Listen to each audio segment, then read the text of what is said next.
আর একটু photo session করছিলাম। আসলে অনেক সুন্দর লাগছিল।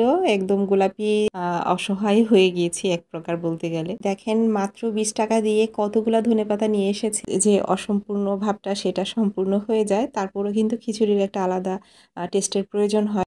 আসসালামু আলাইকুম। ব্লগ ভিডিও করা হয়তো আমাকে আবারও ছেড়ে দিতে হবে। যে একটা অবস্থা যাচ্ছে কদিন ধরে আমি আসলে কী যে ভিডিও করব আর কী যে ব্লগ আপনাদের সাথে শেয়ার করব সেটাও বুঝতে পারছি না। তার কারণটাই হচ্ছে রান্নাবান্না নিয়ে। যেহেতু আমার যে পেজ সেটা হচ্ছে আপনাদের সাথে আমি আমার দৈনন্দিন রান্নাবান্না, দৈনন্দিন যে কাজকর্ম সবকিছু শেয়ার করি। কিন্তু এই কদিন ধরে আমার যে চুলার গ্যাস এত যন্ত্রণা দিচ্ছে, রান্নাবান্না নিয়ে আমি আসলে একটু আ অসহায় হয়ে গিয়েছি এক প্রকার বলতে গেলে।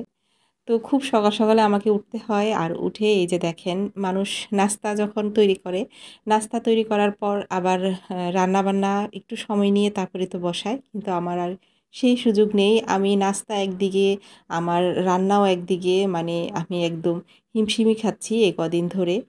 তো যাক কী করার সংসারের জন্য তো রান্নাবান্না করতে হয়, কাজকর্ম তো করতেই হয়। অবশ্য অনেকেরই অভ্যেস আছে সকাল সকাল রান্নাবান্না করার। আমার কাছে আসলে নাস্তা করার পর একটু আস্তে ধীরে রান্নাবান্না বসাতে ভালো লাগে। এভাবে তাড়াহুড়া কেমন যেন আমার কাছে একটু অস্থিরই লাগে। মনে হয় যে ২ টা চুলায় আমি সামলাতে একটু হিমশিম খেয়ে যাই। তো আমি আ শুক্রবারের ভিডিওটাই আপনাদের সাথে আজকে শেয়ার করছি। তো আমি শুক্রবারে খিচুড়ি রান্না করেছিলাম। আমার মেয়ে খুব করে বলছিল ভুনা খিচুড়ি রান্না করার জন্য। তো ভুনা খিচুড়িতে আমি একটু ডালের পরিমাণটা খুব বেশি করে দেই। আমার কাছে মনে হয় যে ডালটা যদি বেশি হয় তাহলে খিচুড়িটা কিন্তু বেশি ভালো লাগে। তো আমি ১ম এ মসলাটা একটু কষিয়ে নেই, তারপরে খিচুড়িটা রান্না করি। যদিও মাংসের যে ঝোল সেটার জন্য তো খিচুড়ির যে অসম্পূর্ণ ভাবটা সেটা সম্পূর্ণ হয়ে যায়। তারপরেও কিন্তু খিচুড়ির একটা আলাদা টেস্টের প্রয়োজন হয়। তো সেজন্য আমি ১ম এ ভালোভাবে মসলা কষিয়ে তারপরেই খিচুড়িটা বসাই।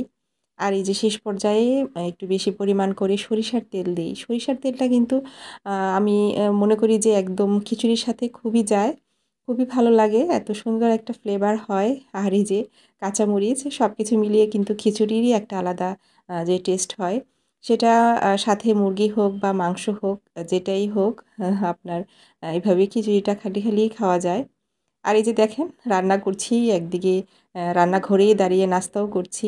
এমন একটা অবস্থা আমার। আর খিচুড়ির সাথে তো চিকেন বা গরুর মাংস একটা কিছু তো লাগে। তো আমি চিকেনই রান্না করছি। আর আমি আজকে যেটা করেছি একদম সব মসলা মাখিয়ে একসাথে বসিয়ে দিয়েছি। যার কারণ যে পরিমাণ আ আম অবস্থা চুলার আমি মনে হয় না যে মুরগির মাংসগুলা ভাজতে পারবো। সেজন্য এভাবে সব মসলা মাখিয়ে বসিয়ে দিয়েছিলাম। আর নামাজ পড়ে আসার সময় সাহেব দেখেন মাত্র ৳20 দিয়ে কতগুলা ধনেপাতা নিয়ে এসেছে। আমার কাছে যে এত আনন্দ লাগছিল এগুলা দেখে মানে এই শীতের সময় তো একটু ধনেপাতা হলে এত ভালো লাগে যে সবজি বা সবকিছুর সাথে।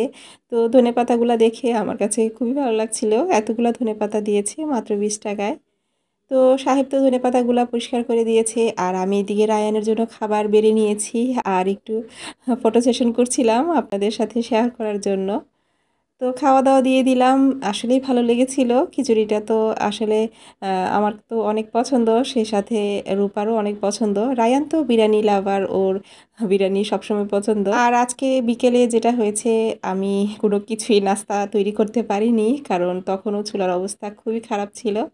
তো আ ছুটির দিন অবশ্য বিশেষ করে যখন পোলাও বা খিচুড়ি যেটা রান্না করি, রায়ান সেটাই নাস্তা খেয়ে নেয় বিকেলে। আর রূপা বা আমরা সাধারণ চা নাস্তাই করি। তো সেজন্য আর সেরকম নাস্তা আপনাদের সাথে আজকে শেয়ার করতে পারিনি। তো বিকেলে একটু ছাদেও গিয়েছিলাম আর একটু আমাদের অফিসেও গিয়েছিলাম দোতলায়। নতুন এই যে পর্দা লাগিয়েছে সেটা সাহেব বলছিল যে দেখার জন্য কেমন হয়েছে। আসলে অনেক সুন্দর লাগছিল। একদম গোলাপি যেই কালার ওয়ালটার সাথে এই সাদা রঙের পর্দাটা কিন্তু ভালোই মানিয়েছিল। তো রায়ান এটা আমাকে খুলে দেখানোর অনেক চেষ্টা করছিল কিন্তু ব্যর্থ হচ্ছিল। সেজন্য একটু বিরক্তও হচ্ছিল। তো আজকের মতো ব্লগটা এখানেই শেষ করে দিচ্ছি। সবাই ভালো থাকবেন, সুস্থ থাকবেন। আল্লাহ হাফিজ।